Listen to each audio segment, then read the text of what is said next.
नमस्कार. Engineering mathematics लेक्चरमध्ये आपले स्वागत आहे. हे 9वे लेक्चर आहे आणि मी अनेक व्हेरिएबलच्या फंक्शन पार्शियल डेरिव्हेटिव्हबद्दल बोलणार आहे. तर पार्शियल डेरिव्हेटिव्ह काय आहे? तो अनेक व्हेरिएबल असलेल्या फंक्शनचा एक नियमित डेरिव्हेटिव्ह आहे. डिपेंडंट व्हेरिएबल याच्या संदर्भात जेव्हा उर्वरित सर्व इंडिपेंडंट व्हेरिएबल्स एक कॉन्स्टंट ठेवले जातात, जसे इथे लिहिले आहे त्याप्रमाणे हा एक नियमित डेरिव्हेटिव्ह आहे. जेव्हा आपल्याला इतर इंडिपेंडंट व्हेरिएबल्स हे कॉन्स्टंट ठेवावे लागतात आणि एका विशिष्ट व्हेरिएबल याच्या संदर्भात एक विशिष्ट डेरिव्हेटिव्ह आहे आणि याला त्या व्हेरिएबलच्या संदर्भात पार्शियल डेरिव्हेटिव्ह म्हणतात.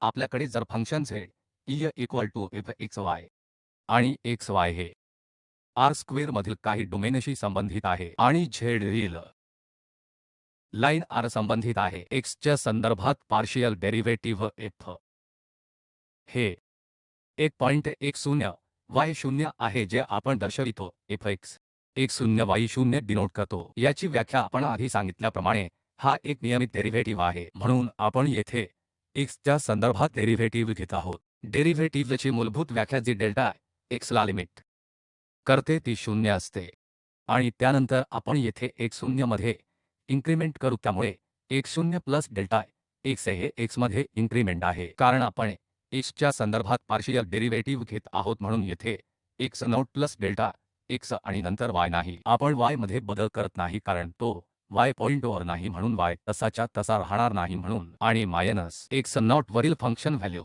y नॉट आणि डेल्टा x ने डिव्हाइड केले आहे आणि जर हे लिमिट एक्झिस्ट असेल तर आपण त्याला म्हणतो x च्या संदर्भात पार्शियल डेरिव्हेटिव्ह या पॉइंटवर x नॉट y नॉट आणि x नॉट y नॉट वर f x किंवा delta a over delta x not y not याने डिनोट केले आहे. आपल्याला हे पण समजते की इथे या फंक्शनमध्ये आपण हा y0 हा कॉन्स्टंट ठेवला आहे आणि हे नियमित डेरिव्हेटिव्ह घेतले आहे म्हणून आता हे इकडे x चे फंक्शन आहे कारण आपण फंक्शनमध्ये y0 सारखे सबस्टिट्यूट केले आहे आणि मग हे एका व्हेरिएबल x चे फंक्शन बनते आणि नंतर आपण x च्या संदर्भात डेरिव्हेटिव्हज घेऊ शकतो आणि नंतर आपण x ला x इक्वल सबस्टिट्यूट करू शकतो. म्हणून लिहिल्याप्रमाणे x च्या संदर्भात नेहमीचे डेरिव्हेटिव्हज आहे. येथे जसे आपल्याला या फंक्शनच्या dx वर नेहमीचे डेरिव्हेटिव्ह d वापरावे लागेल. x चे फंक्शन आहे कारण आम्ही y ला सबस्टिट्यूट केले आहे आणि ते y बरोबर आहे या y चे कॉन्स्टंट व्हॅल्यू नाही. त्याचप्रमाणे f चे डेरिव्हेटिव्हज y च्या संदर्भात x नॉट y नॉट या पॉइंटवर आहे आणि आता कारण आपण y च्या संदर्भात डेरिव्हेटिव्ह घेत आहोत त्यामुळे त्या मूलभूत व्याख्येत आता आम्ही वाढ करू. y0 तर्कामध्ये इथे y0 प्लस डेल्टा y आणि मायनस f ची function value x not y not वर आहे आणि इकडे डेल्टा y ने डिव्हाइड केले आहे आणि पुन्हा जर हे लिमिट एक्झिस्ट असेल तर आपण त्याला पार्शियल डेरिव्हेटिव्ह एक्झिस्ट आहे असे म्हणतो आणि हे नोटेशन आहे ज्यात fy x not y not del f वर del y x not y not वर आणि पुन्हा आपण हा x जसा निश्चित करू शकतो तसे आपल्याकडे हे फंक्शन आहे जसे एका व्हेरिएबल y चे फंक्शन आणि y च्या संदर्भात आपण हे नेहमीचे डेरिव्हेटिव्ह घेऊ शकतो. नंतर y हे y0 च्या बरोबरीने आहे त्यामुळे x च्या पॉइंटवर y च्या संदर्भात हे पार्शियल डेरिव्हेटिव्ह असेल. पार्शियल डेरिव्हेटिव्हच्या जॉमेट्रिकल इंटरप्रिटेशन कडे येताना आपण कन्सिडर करू की हे प्लेन त्रिमितीय आहे तर x अक्ष y अक्ष आणि आपल्याकडे z अक्ष आहे. आपल्याकडे काही सरफेस आहे जिथे फंक्शन z हे x y समान आहे म्हणून या फंक्शन द्वारे सरफेस दर्शविला जातो कारण z हा एक x y च्या समान नाही. जर आपण हा सरफेस एका प्लेनने छेदला तर येथे y हा y0 च्या समान आहे. हे प्लेन y हे y0 च्या समान आहे. हा y अक्ष त्यामुळे आपल्याकडे पॉइंट y अक्षावर आहेत y हा y0 समान आहे आणि हे प्लेन आहे म्हणून येथे y ची सर्व व्हॅल्यू y म्हणून दुसरे कॉन्स्टंट आहे म्हणून येथे आपल्याकडे हे प्लेन y आहे y0 च्या बरोबरीचे आहे. जर आपण हा सरफेस छेदला तर आपण येथे पाहू शकतो की या प्लेनने आणि सरफेसद्वारे येथे इंटरसेक्शन कर्व आहे. तर आता या कर्व वर जर आपण एक पॉइंट उदाहरणार्थ x नॉट y नॉट घेतला आणि x च्या संदर्भात आपण पार्शियल डेरिव्हेटिव्ह याविषयी बोलत आहोत। आता जर आपण या कर्व्हवरील x0 y0 या पॉइंटवर टंजंट काढली आणि मग आपण इकडे x अक्षापासून कोन मोजला आणि x नॉट y नॉट याच्या संदर्भात या कोनाची टंजंट तंतोतंत x चे पार्शियल डेरिव्हेटिव्ह असेल तर ही तशीच व्याख्या आहे। तर आपल्याकडे एका व्हेरिएबलच्या फंक्शनसाठी ही समान व्याख्या समान जॉमेट्रिकल इंटरप्रिटेशन आहे। फरक एवढाच आहे की आपण हे y निश्चित केले आहे म्हणून y इक्वल y आहे आणि आपण हे प्लेनने छेदलेले नाही। हा सरफेस किंवा हे प्लेन यामुळे आपल्याला एक कर्व मिळेल आणि मग आपल्याला पुन्हा एका डायमेन्शनल केस पुन्हा मिळेल। जॉमेट्रिकल इंटरप्रिटेशन समान आहेत। तसेच या थीटाची टंजंट x च्या संदर्भात 1 च्या पार्शियल डेरिव्हेटिव्हच्या समान आहे जे x नॉट y नॉटच्या या पॉइंटवर आहे। पुन्हा प्रश्नाकडे येऊ x नॉट पॉइंटवरील del f over del x याचे व्हॅल्यू शोधा x y म्हणून फंक्शनचा येथे एक general point f x y पहिल्या प्रिन्सिपलपासून y पॉवर मायनस x च्या बरोबरीचा आहे म्हणून आपण ती व्याख्या वापरू शकतो जी आपण या आधीच्या स्लाइडमध्ये पाहिली। जनरल पॉइंट x y वर डेल x वर डेल f आणि डेल y वर डेल f कम्प्यूट करण्यासाठी पॉइंट x y वर del f over del x ची व्याख्या काय होती म्हणून आम्ही येथे एक जनरल पॉइंट घेतला आहे x y म्हणून व्याख्या सांगते की आपल्याला x मध्ये इन्क्रिमेंट करावी लागेल कारण आपण x च्या संदर्भात पार्शियल डेरिव्हेटिव्ह बद्दल बोलत आहोत। तर x प्लस डेल्टा x आणि y मायनस x y ची फंक्शन व्हॅल्यू तर f x y आणि या वाढलेल्या डेल्टा x ने डिवाइड करून आणि नंतर लिमिट डेल्टा x हे 0 घेऊन मग आपल्याला फंक्शन घ्यावे लागेल जे f x y बरोबर y पॉवर मायनस x या प्रकरणामध्ये हा x plus delta x y तर हे y होईल आणि x ऐवजी आपल्याकडे असेल x प्लस डेल्टा तर ओव्हर मायनस आणि x साठी आपल्याकडे x plus delta x minus function value x y वर आहे जे y power minus x function स्वतः आहे आणि डेल्टा x ने डिवाइडेड केले आहे। तर आता आपण इकडे पाहिले y पॉवर मायनस x आणि y पॉवर मायनस x हे कॉमन आहे तर आपण हे घेऊ शकतो y पॉवर मायनस x च्या बाहेरचे तर पॉवर मायनस डेल्टा x हे येथे शिल्लक आहे आणि मग मायनस 1 कारण y पॉवर मायनस x आपण या दोन्ही टर्म्समधून कॉमन घेतले आहे आणि मग आपल्याकडे येथे आहे डेल्टा x ला डिव्हाइड करायचे आहे। आता तुम्ही हे लिमिट कम्प्यूट केल्यास कारण जसे आपण बघितले डेल्टा x गोज टू 0 ही ओव्हर 0 हे 1 मायनस 1 0 0 च्या वर जातो। तर आपण हा नियम वापरू शकतो ज्यात सांगितले आहे की हे लिमिट या सारखे मायनस e पॉवर इथे आहे वजा डेल्टा x या e पॉवरचे डेरिव्हेटिव्ह मायनस डेल्टा x आणि येथे असलेली डेरिव्हेटिव्ह फक्त 1 असेल म्हणून जेव्हा डेल्टा 1 शून्यावर जातो तेव्हा ही लिमिट मायनस 1 असते म्हणून येथे डेरिव्हेटिव्ह असते। या स्थितीत मायनस 1 आणि y पॉवर मायनस x होईल त्यामुळे minus y power minus x होईल। आता y च्या संदर्भात पार्शियल डेरिव्हेटिव्हसाठी आपली व्याख्या आता बदलेल तर x तसाच राहील आणि ते y वाढवतील त्यामुळे y प्लस डेल्टा y आणि माइन x y हे डेल्टा y ने डिव्हाइड केले। आता हे फंक्शन्समध्ये सबस्टिट्यूटिंग करत आहे म्हणून आपल्याकडे y प्लस डेल्टा y आहे आणि e power minus x minus function y power minus x आणि या डेल्टा y ने डिव्हाइड केले। येथे पुन्हा y e power minus x ही common term y power minus x आणि आपल्याकडे आहे y पॉवर मायनस x तर शेवटचे उरले ती लिमिट डेल्टा y हे 0 होते आणि e पॉवर मायनस x आपण तर आपल्याकडे y पॉवर मायनस x आहे जे कॅन्सल होते तर y पॉवर मायनस x आणि minus y power minus x cancel होते। आपल्याकडे आहे delta y power minus x over delta y आहे ज्यामुळे डेल्टा y सुद्धा कॅन्सल होईल आणि आपल्याला फक्त पॉवर मायनस x मिळेल म्हणून कॉमन घेण्याची आवश्यकता नाही कारण हे y हे पॉवर मायनस x आहे आणि येथे आपल्याकडे आहे minus y power minus x सारखी टर्म म्हणून हे मुळात कॅन्सल होईल आणि मग आपल्याकडे येथे y e power minus x term divide delta y आहे आणि डेल्टा y कॅन्सल होईल तर आपल्याला मिळेल e पॉवर मायनस x आणि येथे डेल्टा y टर्म नाही हे फक्त पॉवर मायनस x आहे. तर आपण हे सुद्धा पाहू शकतो की मूळ व्याख्येनुसार पार्शियल डेरिव्हेटिव्ह ची मूलभूत व्याख्या आपल्याला मिळाली. येथे x च्या संदर्भात derivative y power minus x होते आणि y च्या संदर्भात हे e पॉवर मायनस x. आपण हे सरळ कम्प्यूट करू शकतो कारण हे function fxy is equal to y power minus x असे दिले आहे आणि xy च्या पॉइंटवर x च्या संदर्भात पार्शियल डेरिव्हेटिव्ह असल्यामुळे येथे y कॉन्स्टंट ठेवले आहे. y कॉन्स्टंट स्थितीमध्ये ठेवणे आणि नेहमीचे डेरिव्हेटिव्ह घेतल्यास y तसाच राहील आणि e पॉवर मायनस x चा डेरिव्हेटिव्ह असेल मायनस पॉवर मायनस x. तर आपल्याकडे x च्या संदर्भात पार्शियल डेरिव्हेटिव्ह आहे जो minus y power minus x असून हा आपण या आधीच येथे पाहिला आहे. तसेच y च्या संदर्भात आपल्याला पार्शियल डेरिव्हेटिव्ह मिळू शकते.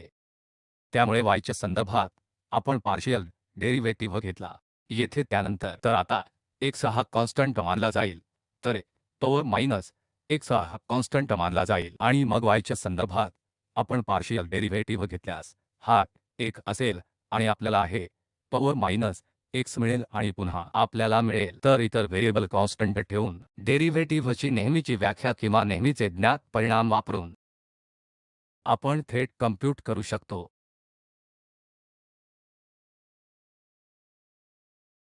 तर आता पुढे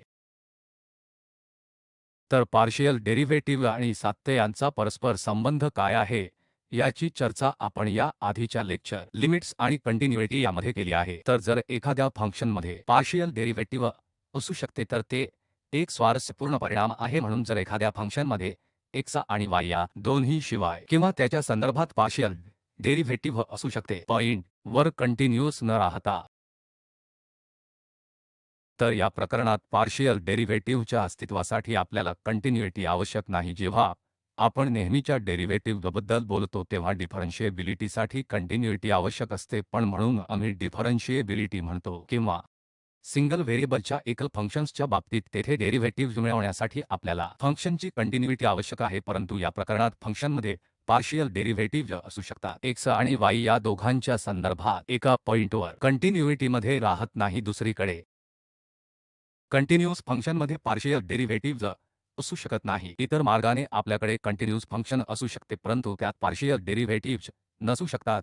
त्यामुळे काहीही शक्य आहे आणि आपण आता या उदाहरणात पाहू जे दर्शविते की आपण आता जे फंक्शन तपासणार आहोत ते कंटिन्यूअस आहे पण त्याचे पार्शियल डेरिव्हेटिव्हज एक्झिस्ट नाहीत. म्हणून ते एक उदाहरण आहे जे दर्शविते की फंक्शन कंटिन्यूअस आहे परंतु पार्शियल डेरिव्हेटिव्ह आहे. दोन्ही पार्शियल डेरिव्हेटिव्हज 0 वर एक्झिस्ट होत नाहीत. चला 0 वर कंटिन्युइटी तपासूया. म्हणजे आपल्याकडे हे फंक्शन येथे आहे fxy हे equal to x plus y sine 1 over x plus y आहे आणि आपण xy लिमिट घेतल्यावर हे फंक्शनच्या 0 वर जाते तेव्हा xy असल्यास आम्हाला कंटिन्युइटी दाखवायचे आहे. जर ही लिमिट 0 असेल तर ही लिमिट 0 आहे कारण फंक्शन व्हॅल्यू आम्ही पाहिले आहे की येथे 0 वर आहे म्हणून आम्ही ते दर्शवू. येथे ही लिमिट फंक्शन व्हॅल्यूपेक्षा समान आहे. फंक्शन अखंड आहे. आम्ही उदाहरणार्थ डेल्टा एप्सिलॉन परिभाषा वापरू शकतो किंवा मागील लेक्चरमध्ये जसे आपण केले तसे आम्ही थेट देखील करू शकतो. त्यामुळे आपण फक्त इप्सिलॉन डेल्टाच्या मानक व्याख्येतून जाऊया. म्हणून येथे एक xy मायनस हे 0 फंक्शन व्हॅल्यू या फरकाच्या समान आहे म्हणून येथे ते फंक्शन स्वतः 1 plus y sine 1 x plus y वर आहे आणि आम्हाला माहित आहे की साइन एकाने बाउंडेड आहेत म्हणून आपण हे x plus modulus x plus y पेक्षा कमी लिहू शकतो म्हणून हे एकाद्वारे बाउंडेड आहे. तर हे यापेक्षा एक मोठे प्रमाण असेल आणि पुन्हा आपण ट्रायंग्युलर इनइक्वालिटीचा परिणाम जाणून घेऊ शकतो. x प्लस y चे एब्सोल्यूट व्हॅल्यू x च्या एब्सोल्यूट व्हॅल्यूपेक्षा y च्या एब्सोल्यूट व्हॅल्यू इतके किंवा त्यापेक्षा कमी असेल. आणि आता या x प्लस y च्या सबस्टिट्यूटसाठी किंवा x प्लस y च्या या एब्सोल्यूट व्हॅल्यूचा अंदाज घेण्यासाठी आम्ही येथे गणना करू. जर तुम्हाला आठवत असेल तर शेजारच्या टर्म्सने आपल्याला ही इनइक्वालिटी शेजारच्या टर्म्सने सेट करणे आवश्यक आहे जेणेकरून आम्हाला डेल्टा एप्सिलॉनशी असलेला संबंध मिळू शकेल। म्हणून आपण येथे कन्सिडर केल्यास x चे absolute value minus y whole स्क्वेअरचे एब्सोल्यूट व्हॅल्यू हे नेहमीच पॉझिटिव्ह असेल, कारण ही एक होल स्क्वेअर टर्म आहे आणि नंतर आपल्याकडे येथे x square plus y square आहे आणि x च्या किमान मायनस 2 टाइम्स एब्सोल्यूट व्हॅल्यू असेल, जे मी राईट हँड साइडला आणू शकेन। त्यामुळे राईट हँड साइड x चे 2 एब्सोल्यूट व्हॅल्यू आणि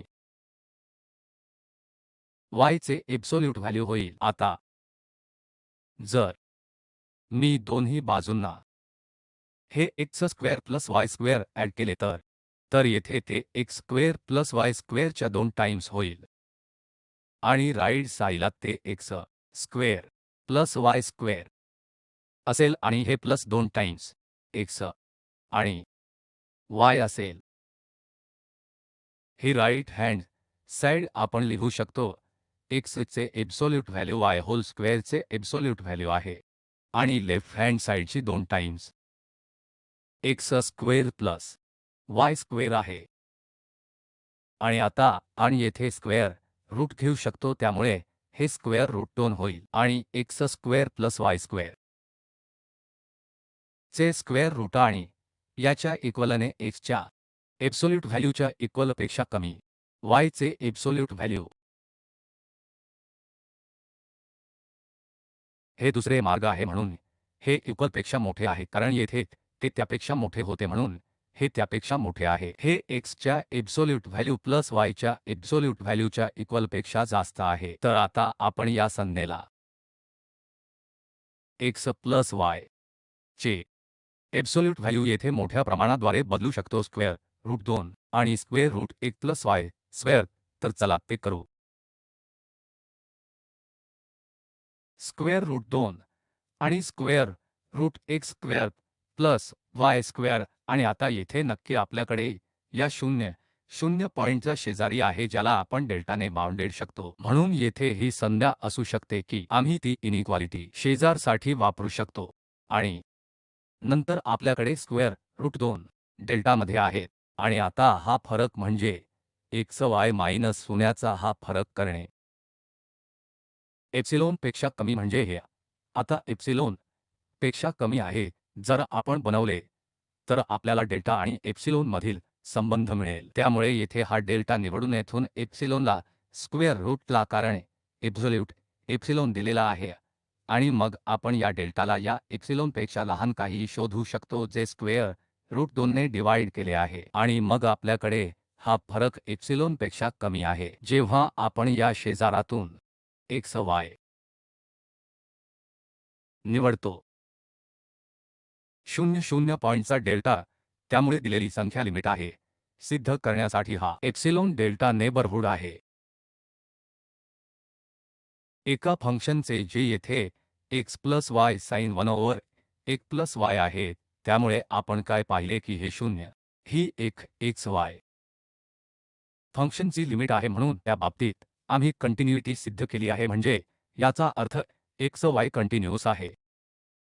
पुढे 0 पॉईंटवर पार्शियल डेरिव्हेटिव्हजकडे नेल्यामुळे, त्यामुळे आपल्याकडे हे फंक्शन आहे आणि आम्ही आता ही व्याख्या वापरू शकतो डेल्टा x शून्यावर जाईल आणि x 0 प्लस डेल्टा x आणि minus f x over del x, म्हणून x 0 आणि y 0 0 0। आम्ही 0 पॉईंटवर डेरिव्हेटिव्ह बद्दल बोलत आहोत, म्हणून आम्ही ही लिमिट घेत आहोत। जर ही लिमिट एक्झिस्ट असेल तर आम्ही x एक्झिस्टच्या संदर्भात पार्शियल डेरिव्हेटिव्ह म्हणतो। जर ते एक्झिस्ट नसेल तर आम्ही x च्या संदर्भात पार्शियल डेरिव्हेटिव्हज किंवा पार्शियल डेरिव्हेटिव्ह म्हणू। एक्झिस्ट नाही, म्हणून या प्रकरणात आपल्याकडे आता व्याख्येनुसार आहे आणि डेल्टा x शून्यावर जातो, म्हणून हे f डेल्टा x 0 आहे, म्हणून येथे y 0 आहे आणि नंतर x ची जागा डेल्टा x घेईल, म्हणून आमच्याकडे डेल्टा x आहे आणि साइन 1 ओव्हर डेल्टा x आहे आणि हे 1 ओव्हर डेल्टा x टर्म आहे, म्हणून डेल्टा x आणि डेल्टा x रद्द केले जातात आणि नंतर आम्हाला मिळते फक्त ही limit delta x goes to 0 sine over delta x जाते आणि डेल्टा x शून्याकडे येतो। म्हणून या प्रकरणात येथे आम्हाला ही लिमिट काय आहे हे माहित नाही, कारण जेव्हा हे डेल्टा x गोज 0 तेव्हा साइन निश्चित नाही। आम्ही याच्या व्हॅल्यूचे निष्कर्ष काढू शकत नाही. त्यामुळे मूलतः या प्रकरणात ही लिमिट एक्झिस्ट नाही, कारण आम्हाला माहित नाही की संख्या कोणती आहे. त्यामुळे x च्या संदर्भात पार्शियल डेरिव्हेटिव्ह म्हणजे लिमिट या प्रकरणात एक्झिस्ट नाही. आणि स्पष्टपणे समान ही लिमिट मिळवण्यासाठी आम्ही y साठी पार्शियल डेरिव्हेटिव्ह किंवा y साठी पार्शियल डेरिव्हेटिव्ह करू शकतो आणि आम्हाला आढळेल की y च्या संदर्भात पार्शियल डेरिव्हेटिव्ह देखील एक्झिस्ट नाही. दुसऱ्या समस्येकडे जाताना आपल्याकडे आता आहे.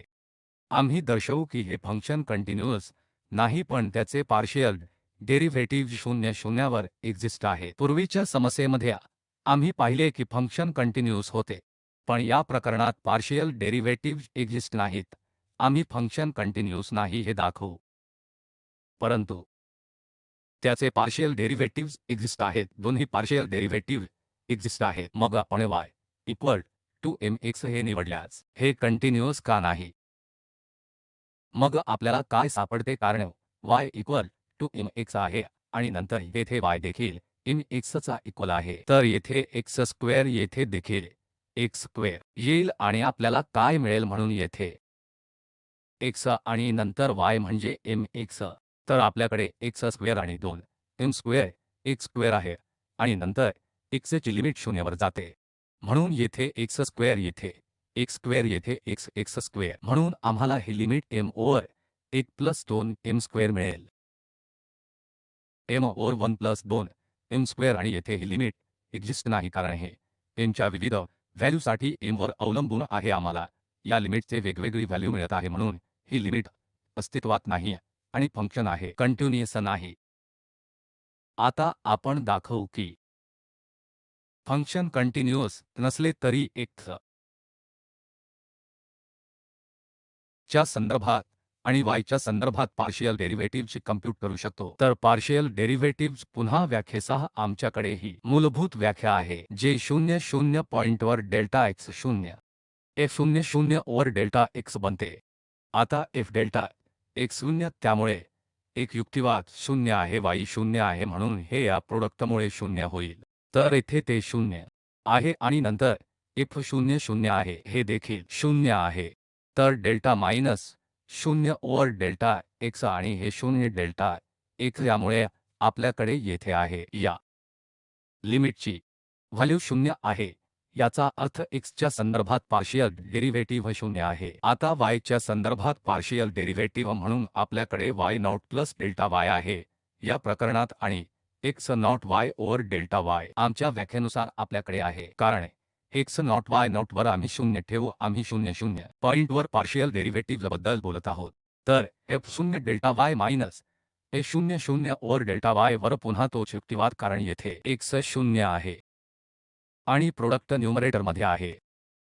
तेथे x y टर्म आहे, म्हणून येथे हे देखील 0 होईल, त्यामुळे हे देखील 0 होईल आणि हे 0 आहे, त्यामुळे 0 मायनस ओव्हर डेल्टा y होईल आणि हे 0 आहे आणि आम्हाला पुन्हा ही लिमिट 0 म्हणून मिळाली आहे. म्हणून x च्या संदर्भात पार्शियल डेरिव्हेटिव्ह आणि y च्या संदर्भात पार्शियल डेरिव्हेटिव्हचे व्हॅल्यू एक्झिस्ट आहे.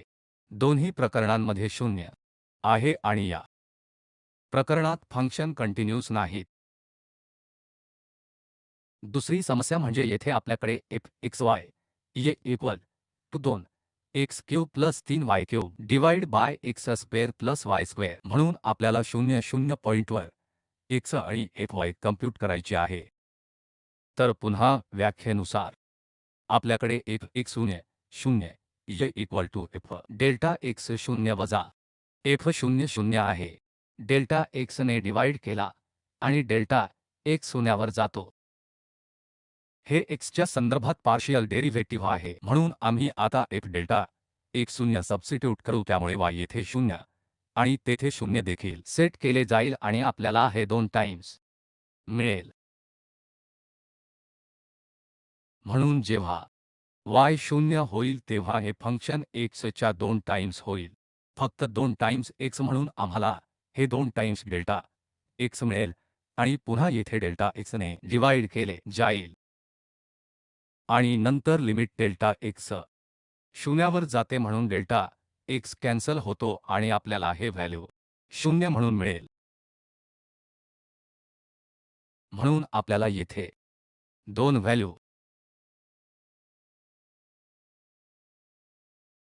मिळतील, ठीक आहे. आता दुसरा, जेव्हा आपण 0 0वर fy कम्प्यूट करतो, म्हणून आपल्याकडे पुन्हा समान परिस्थिती आहे, 0 डेल्टा y, त्यामुळे यावेळी डेल्टा y राहील, म्हणून आपल्याकडे येथे 3 टाइम्स असतील आणि डेल्टा y मायनस हे f 0 0 हे 0 आहे आणि डेल्टा y मध्ये ओव्हर डेल्टा y 0 वर जाते, म्हणून येथे हे रद्द केले जाते आणि आपल्याला हे व्हॅल्यू 3 म्हणून मिळेल.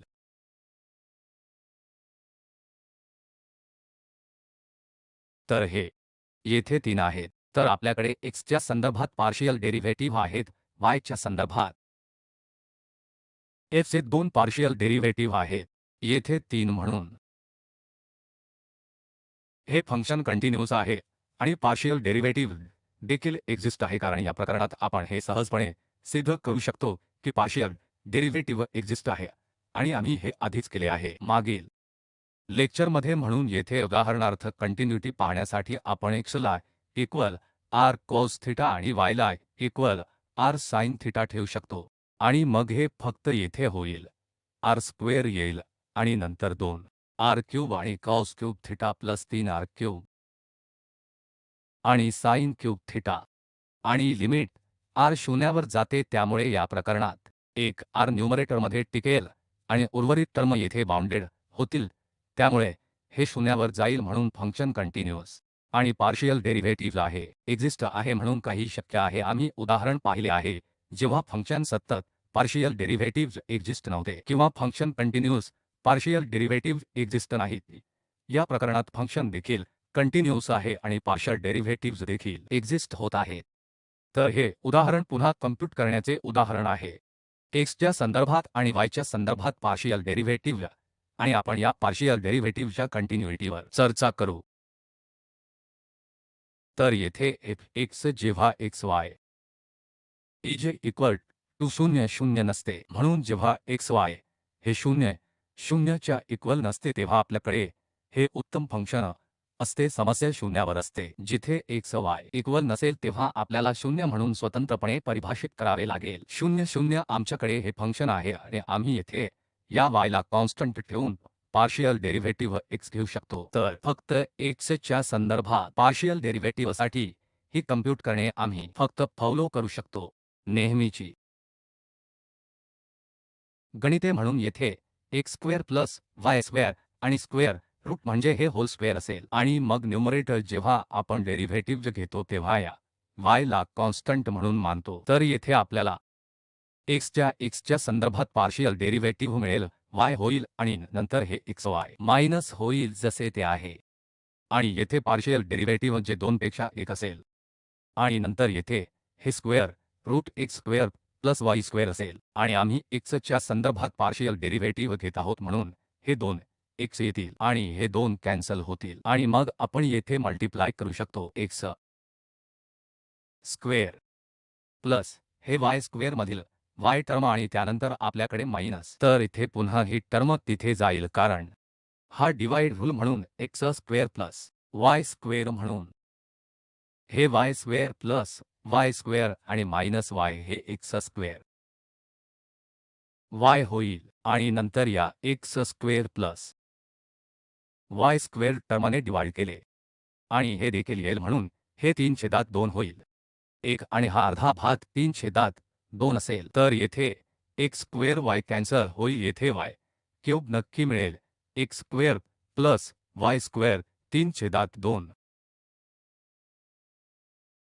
आणि त्याचप्रमाणे आपण या fy ची कम्प्यूट y च्या संदर्भात करू शकतो. फंक्शनच्या सिमेट्रीमुळे आम्हाला y च्या ऐवजी फक्त x मिळेल, म्हणून आम्हाला हे 2 मिळाले आणि येथे x च्या संदर्भात हे पार्शियल डेरिव्हेटिव्ह आम्हाला देखील यासह कम्प्यूट करावी लागेल. मूलभूत व्याख्या परिभाषित करा, म्हणजे आम्हाला येथे काय वापरावे लागेल, f(x) 0 0 वर म्हणजे नॉन झिरो पॉइंटवर आपण येथून थेट कम्प्यूटना करू शकतो आणि 0 0 वर आपल्याला मूलभूत व्याख्या वापरावी लागेल, म्हणून डेल्टा x 0 वर जाईल आणि आपल्याकडे f delta x 0 minus f 0 0 आहे. डेल्टा x ने डिवाइड करा म्हणजे f 0 0 हे 0 आहे आणि येथे जर युक्तिवादांपैकी एक 0 असेल तर हे फंक्शन 0 होईल आणि त्यामुळे 0 मायनस ओव्हर डेल्टा x असेल, त्यामुळे हे होईल म्हणून आम्ही येथे 0 वापरला आहे, परंतु पार्शियल डेरिव्हेटिव्ह मिळवण्यासाठी आम्हाला ही मूलभूत व्याख्या वापरावी लागेल 0, त्यामुळे इथे देखील 0 मिळेल. ठीक आहे, आता पुढे जाऊ. म्हणून आम्हाला कंटिन्युइटीवर चर्चा करायची आहे, म्हणून कंटिन्युइटीवर चर्चा करण्याकरिता आम्हाला याची लिमिट काय आहे हे पाहावे लागेल. या फंक्शनची लिमिट 0 आहे किंवा येथे समान गोष्ट आहे की याची लिमिट 0 आहे, तर फंक्शन कंटिन्यूस आहे, अन्यथा ते कंटिन्यूस नाही. म्हणून आम्हाला या प्रकरणात त्या लिमिट तपासाव्या लागतील. जेव्हा आपण x ची substitute equal to r cos theta y equal to r sin theta असेल, तेव्हा आपल्याला मिळेल येथे r क्यूब आणि येथे r cube sin cube theta, त्यामुळे r क्यूब कॅन्सल होईल आणि sin क्यूब थीटा मिळेल, त्यामुळे ही लिमिट थीटावर अवलंबून आहे, म्हणून हे कंटिन्यूस नाही. म्हणून ही fxy कंटिन्यूस नाही कारण ही एक्झिस्ट अस्तित्वात नाही. ही लिमिट थीटावर अवलंबून असते. कंटिन्युइटीसाठी लिमिट एक्झिस्ट असावी आणि ती व्हॅल्यूच्या इक्वल असावी 0 वर, त्यामुळे या प्रकरणात लिमिट एक्झिस्ट नाही, म्हणून ही पार्शियल डेरिव्हेटिव्हज कंटिन्यूस नाही. आपण करू शकतो का fy साठी समान गणना, त्यामुळे दोन्ही पार्शियल डेरिव्हेटिव्ह fx आणि fy ते कंटिन्यूस नाही. आमच्याकडे पुरेसा एक परिणाम आहे जे क्षेत्र r मध्ये कंटिन्युइटी ठेवण्यासाठी सफिशियंट कंडिशन आहे. जर फंक्शन xy मध्ये पार्शियल डेरिव्हेटिव्ह x आणि fy प्रत्येक क्षेत्रात r असेल तर ते काय म्हणते, म्हणून येथे पार्शियल डेरिव्हेटिव्ह एक्झिस्ट आहे आणि याशिवाय हे पार्शियल डेरिव्हेटिव्हज काही येथे काही संख्येने बाइंडेड आहेत, म्हणून fx xy त्या क्षेत्रात बाउंडेड आहेत आणि fx तसेच fy बाउंडेड आहे, जिथे हे ही x आणि y पासून इंडिपेंडंट आहेत. त्यामुळे xy सर्वत्र कंटिन्यूस आहे, त्यामुळे पुन्हा कंटिन्यूस ठेवण्यासाठी ही एक सफिशियंट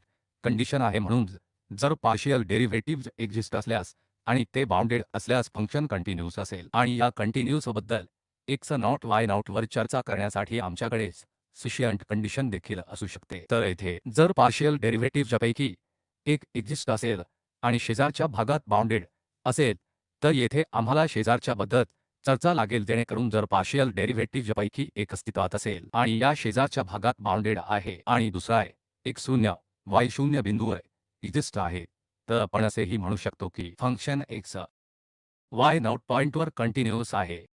ठीक आहे, तर आज आपण जे शिकलो ते पुढील लेक्चरमध्ये वापरले जाईल. हे पार्शियल डेरिव्हेटिव्ह आहे, म्हणून च्या संदर्भात ही व्याख्या आपण अनेकांमध्ये वापरणार आहोत. इतर लेक्चर म्हणून येथे x च्या संदर्भात इन्क्रिमेंट आणि नंतर हा भाग आपल्याला लिमिट घ्यावी लागेल. जर ही लिमिट एक्झिस्ट असेल तर आम्ही त्याला x च्या संदर्भात पार्शियल डेरिव्हेटिव्ह म्हणू आणि y च्या संदर्भात पार्शियल डेरिव्हेटिव्हसाठी समान गोष्ट आहे. हे लेक्चर तयार करण्यासाठी हे संदर्भ वापरलेले आहेत आणि तुमचे खूप आभार.